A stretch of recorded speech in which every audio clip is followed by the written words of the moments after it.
Des cas de dengue ont été détectés au Togo au cours du second trimestre 2024, selon le ministère de la Santé, de l'Hygiène publique et de l'accès universel aux soins.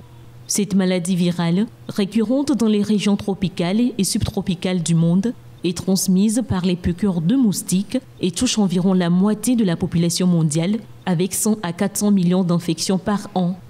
Pour lutter contre cette épidémie, le ministère de la Santé a pris des mesures immédiates, notamment pour la détection précoce, la notification et la prise en charge des cas, ainsi que la sensibilisation des populations. Pour réduire les risques de contraction de la maladie, il est recommandé de dormir sous moustiquaires imprégnés, de porter des vêtements couvrants et d'éliminer les gîtes lavaires autour des habitations. Un environnement propre, sans déchets, est également crucial pour prévenir la propagation de la maladie. Fièvre, nausées, faiblesse intense, éruptions cutanées, céphalées et autres qui peuvent s'accompagner ou non de saignements avec des complications graves sur la santé sont les manifestations de cette maladie, bien que ces signes soient non spécifiques. Bien qu'il n'existe pas de traitement spécifique, une prise en charge rapide peut réduire considérablement les complications graves. En cas de suspicion de dengue, la population est invitée à contacter le personnel de santé le plus proche pour une prise en charge rapide et efficace. Depuis plus d'un mois, les paramédicaux de 19 centres de santé au Togo ont cessé leurs interventions chirurgicales. Ces professionnels de la santé dénoncent leurs conditions de travail intenables. En effet, au cœur de cette crise se trouve le besoin des paramédicaux d'être reconnus et régularisés dans leur travail. Face à la situation, l'État togolais vient de leur apporter un coup de pouce. Il s'agit d'une prime spéciale mensuelle de 30 000 francs CFA aux professionnels paramédicaux intervenant notamment dans la chirurgie et la gynéco-obstétrique. Quant aux chirurgiens généralistes ou gynécologues obstétriciens intervenant dans les formations sanitaires publiques du lieu d'exercice des professionnels paramédicaux, ils percevront une indemnité équivalente à celle des chefs de section. Rappelons que depuis des années, les paramédicaux opèrent sans autorisation officielle, ce qui les expose à des risques juridiques. Cela met également en péril la sécurité des patients. Malgré leurs demandes répétées, aucune action concrète n'a été entreprise, les poussant à prendre cette mesure de grève.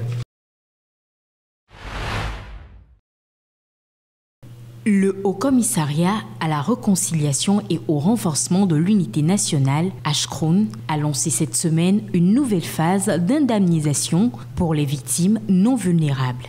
Prévue pour durer jusqu'au 29 juin, cette initiative s'adresse aux victimes des violences politiques dans les préfectures d'Akébou, Agné, Ouawa, Amon et d'autres localités des régions des plateaux Est et de la Kara. En effet, depuis plusieurs années, le HCRON travaille à indemniser les victimes des violences politiques survenues au Togo entre 1958 et 2005. Cette fois, l'accent est mis sur les victimes non vulnérables des régions des plateaux Est et de la Kara, conformément aux enregistrements effectués par la Commission Vérité-Justice et Réconciliation, CVJR, et la Commission nationale d'enquête indépendante. Notons que les sessions d'indemnisation se déroulent dans les locaux des affaires sociales à Atakpamé pour les préfectures des plateaux et à Kara pour les préfectures de la région de la Kara. Pour faciliter le processus, le HCRON demande aux bénéficiaires de se munir de pièces d'identité telles que passeport, carte d'identité, permis de conduire ou, à défaut, la carte d'électeur de 2023. La liste des bénéficiaires retenus est disponible sur le site web du HCRON www.hcron-tg.org et affichée dans les bureaux des préfectures et mairies concernées. Pour rappel, ces opérations d'indemnisation constituent une étape cruciale dans le processus de réconciliation nationale visant à réparer les traumatismes subis par de nombreux Togolais durant des décennies de troubles politiques. Le HCRON poursuit ainsi son engagement à restaurer l'unité nationale et à renforcer la cohésion sociale au Togo. Au Nigeria, 18 personnes au moins ont été tuées, des dizaines d'autres blessées dans 3 attentats suicides samedi dans la ville de Goza dans l'état de Borno. La première explosion a eu lieu lors d'un mariage. La kamikaze a enclenché l'engin en plein milieu de la cérémonie. La seconde attaque s'est produite juste après, pendant les rites funéraires des victimes de l'attentat du mariage. Quelques minutes plus tard, une explosion d'un autre engin par une adolescente a eu lieu aux alentours de l'hôpital général de la ville, ont affirmé les autorités locales. Les blessés ont été transportés dans plusieurs ambulances vers la capitale Maïdougouri. Boko Haram s'était emparé de Goza en 2014 et l'avait déclaré califat après avoir pris le contrôle d'une partie de l'état de Borno. La ville a depuis été reprise par l'armée nigériane, mais le groupe terroriste continue de lancer des attaques.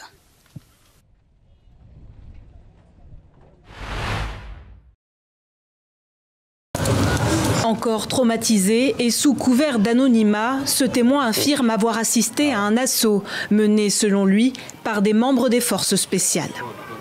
C'était vers 19h20. 19h20, lors de la prière, on commençait direct à tirer, sans retarder, avec les armes lourdes, les armes de guerre. Ils ont commencé à tirer. Derrière le portail défoncé, des murs criblés de balles. Dans la cour, des proches du colonel Sadiba Koulibaly Agar errent depuis le 22 juin, jour de l'attaque où le colonel n'était pas présent. Exceptionnellement, notre caméra est autorisée à filmer la maison transformée en champ de bataille. À l'intérieur aussi, les traces de tirs sont partout. Valises éventrées, tenues militaires et écussons au sol. Pourquoi une telle violence? Qui était visé par cette attaque? Autant de questions qui hantent les proches du défunt, ex-figure de la junte du CNRD. Aujourd'hui, nous avons tous peur. Moi-même, personnellement, j'ai peur de ma vie. Toute la famille a peur. Si on avait un moyen de s'échapper, de quitter ici, on allait le faire aujourd'hui. Mardi soir, le parquet du tribunal militaire de Conakry annonce sa mort. Selon le rapport d'autopsie, il aurait succombé à un arrêt cardiaque, imputable à un psychotraumatisme et un stress prolongé. Une version rejetée par ses avocats. En réalité, nous avons tenu les audiences, tout ce parcours-là, de l'enquête préliminaire jusqu'à la décision. Notre client se portait bien. Quand je dis bien, très bien aussi. Le barreau a instruit à ce que les enquêtes soient approfondies. Le barreau a instruit à ce que les causes soient déterminées.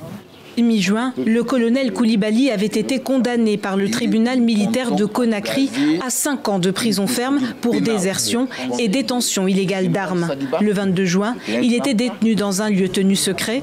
Alors la société civile aussi s'interroge, est-ce vraiment une mort naturelle? Nous avons demandé une contre-expertise internationale et avec l'assistance ou la participation du pool d'avocats de Sadiba et de la famille pour élucider davantage les conditions de son décès. Et en même temps, nous avons demandé la mise en place d'une commission d'enquête indépendante. Ce vendredi soir, le colonel Sadiba Koulibaly a été inhumé dans son village natal de Magali Faraba, dans le nord-est du pays. Situation toujours tendue au Kenya. Si le président William Ruto a refusé de promulguer la loi des finances 2024-2025, les tensions ne sont pas redescendues pour autant. La violente répression des manifestations anti-taxes a fait naître plusieurs autres revendications.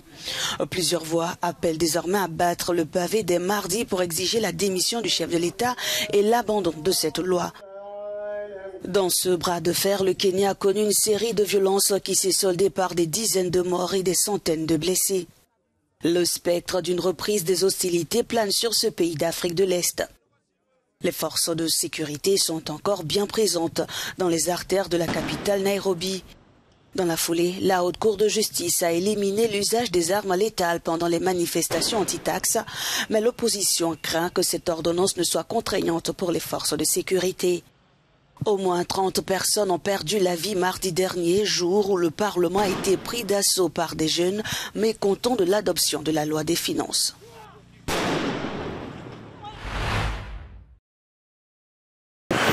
À 480 km au sud de Tunis, Médine. C'est le gouvernorat qui recense le plus grand nombre de morts et de portés disparus lors du pèlerinage à la Mecque.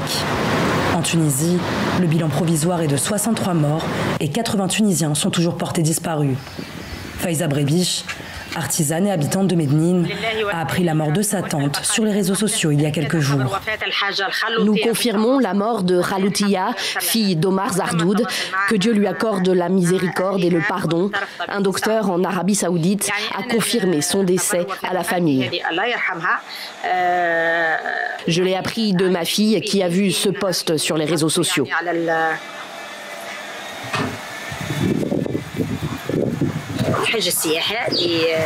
Ma tante est partie en Arabie Saoudite avec un groupe de pèlerins de notre région grâce à un visa touristique. Ce n'est pas le visa légal pour faire le pèlerinage, mais les autorités locales étaient assez flexibles. Ils ont marché plusieurs kilomètres de la Mecque au mont Arafat sous des chaleurs extrêmes. Son corps n'a pas supporté et elle est décédée. Le pèlerinage à la Mecque est encadré par l'État tunisien par le biais d'un prestataire mandaté. Un quota de 11 000 pèlerins sélectionnés par tirage au sort. Des milliers d'autres, comme la tante de Faiza, sont passés par des agences de voyage parallèles. Un circuit non officiel, 2 fois moins cher, mais illégal au regard de la loi tunisienne et saoudienne, comme l'explique Moustapha Abdelkébir, président de l'Observatoire tunisien des droits de l'homme. Nous avons recensé plus de 30 000 pèlerins tunisiens, réguliers comme irréguliers. Des conditions très difficiles sous la chaleur, sans réel encadrement. Certains organisateurs illégaux ont été arrêtés par les autorités saoudiennes et beaucoup de pèlerins se sont alors retrouvés livrés à eux-mêmes. Après le drame, la Fédération tunisienne des agences de voyage a ouvert une cellule de crise en interne. L'objectif, retrouver la trace des agences de voyage frauduleuses. Le fait que les agences de voyage sont interdites de faire et d'organiser des voyages à l'Hajj. Il y en a des intrus, il y en a des gens qui se posent dans le marché tunisien, qu'on appelle les rabatteurs, où on est en train de chercher les noms et les preuves pour faire plainte contre eux. Chaleur, surpopulation, le pèlerinage à la Mecque a fait plus de 1300 morts dans le monde. En octobre dernier, l'Arabie Saoudite a facilité la délivrance de visas touristiques par voie électronique pour les Tunisiens. Alors reste à savoir si le royaume saoudien pourrait restreindre l'accès à son territoire à l'avenir. En Iran, le réformateur Massoud Pezeshkian a remporté le premier tour de l'élection présidentielle avec 42,5% des voix, suivi par le conservateur Saïd Jalili, 38,6%. Les deux candidats se préparent désormais pour un second tour prévu le 5 juillet prochain, car aucun d'eux n'a réussi à obtenir la majorité absolue des voix. Sur 14 élections présidentielles organisées dans le pays, une seule s'est jusqu'à présent décidée au second tour, c'était en 2005. De plus, avec un taux de participation d'environ 40% et non encore confirmé par les autorités, il s'agirait du plus faible taux jamais enregistré depuis la formation de la République islamique en 1979. Une forte participation était pourtant souhaitée par les autorités. Le guide iranien l'Ayatollah Khamenei avait même appelé les 61 millions d'électeurs à se rendre massivement aux urnes pour faire barrage à des candidats pro-Occident. L'élection de vendredi devait permettre de désigner le successeur du président Ebrahim Raïssi décédé dans un accident d'hélicoptère le 19 mai.